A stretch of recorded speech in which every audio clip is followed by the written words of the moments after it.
Hello guys, welcome back to another video. Today we'll be doing a small video on a cleanup and minor restoration on an Enfield rifle. Now, as the title probably said, this was a modified Enfield rifle. It doesn't actually have any rifling, it is just a smooth bore with a modified chamber. As this video continues, I'm going to point out the minor differences between the original Mark III and this modified musket variant of the Mark III. So let's get right into the video. I would just like to say real quick, this isn't my rifle. I'm just helping my grandpa clean it up and kind of give ideas of how we could restore it better, because there were a lot of things wrong and we've never had a rifle this dirty before. Now, the first thing we did when we got the rifle was tear it apart instantly, just so we can kind of look at if this is missing anything and stuff like that. So I don't really have that much footage of the uncleaned version of the rifle, so I'm just going to be using the background footage of me opening it and just kind of observing what it looks like still together as the background footage while I go over how we took it apart and did everything. So yeah. A couple of the differences between the Mark III and this musket is the upper rear handguard is actually missing, and the pop-up sights that we were just messing with a couple seconds ago is actually pinned, so you can't adjust it as you can do with a Mark III or a number 4 Enfield rifle. Before I show you a very detailed version of everything that's different and everything else, here are a couple pictures of us breaking it down and looking at the bore of this rifle after we're cleaning it up. So on the right, there's the bore, really smooth, very boorish, you know. And then on the left is just everything broken down and organized into their respected parts.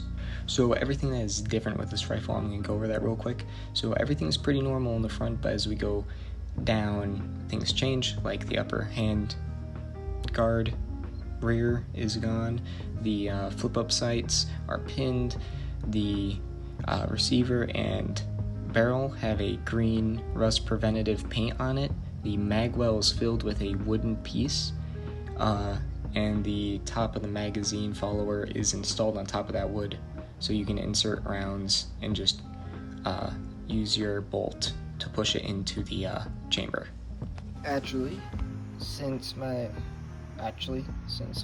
previous recordings, I didn't really give you an update on this stuff, so cleaned up, wiped up well. You can see some of the grain, a couple chips of course, but we're not surprised by that. Can't really see it, it's really cloudy. They must have put some type of clearing or something on top of the original stain.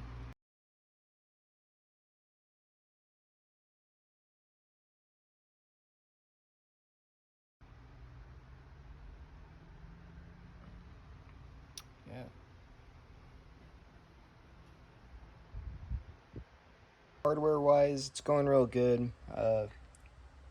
Pretty much he decided to blue a couple of the things because there was a whole lot of rust, and we think there was some minor water damage. So, you know, we cleaned everything up. The brass is looking nice now. The front, let me see if I can take it out. Looks a lot better now than it did before. No green paint really.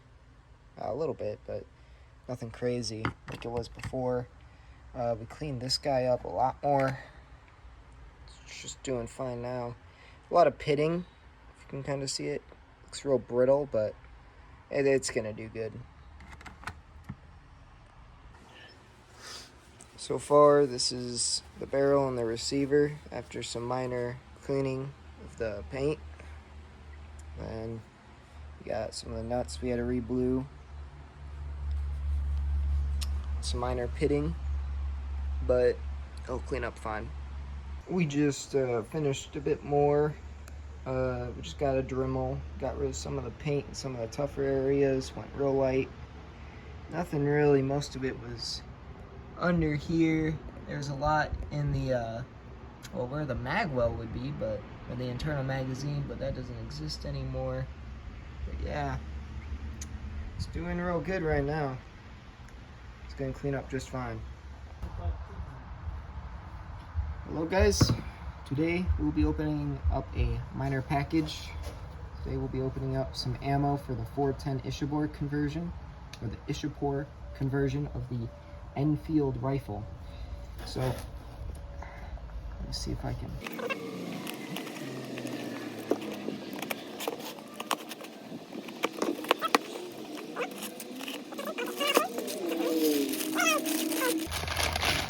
$30 rounds in this package.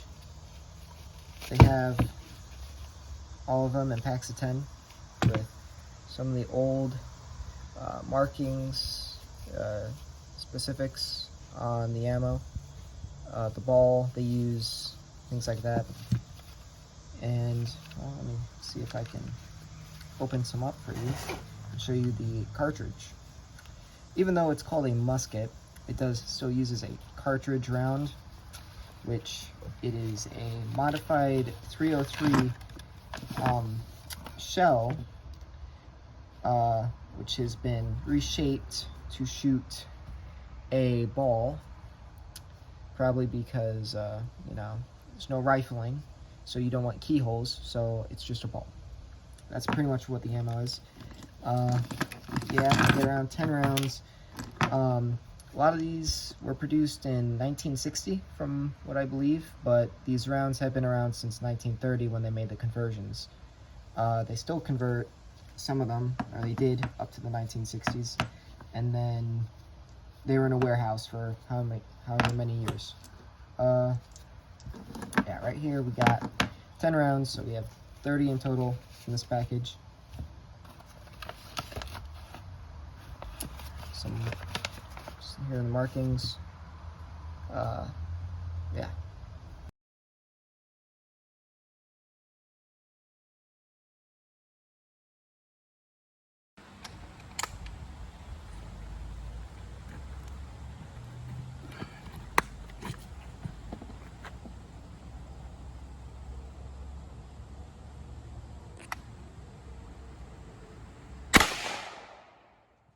Man, that baby's right on.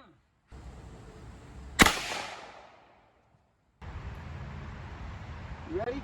Yeah.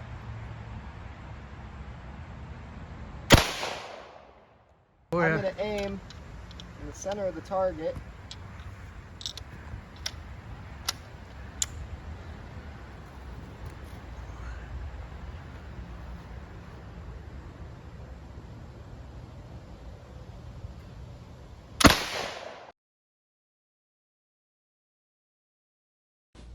Anyway guys, that's it for today's video.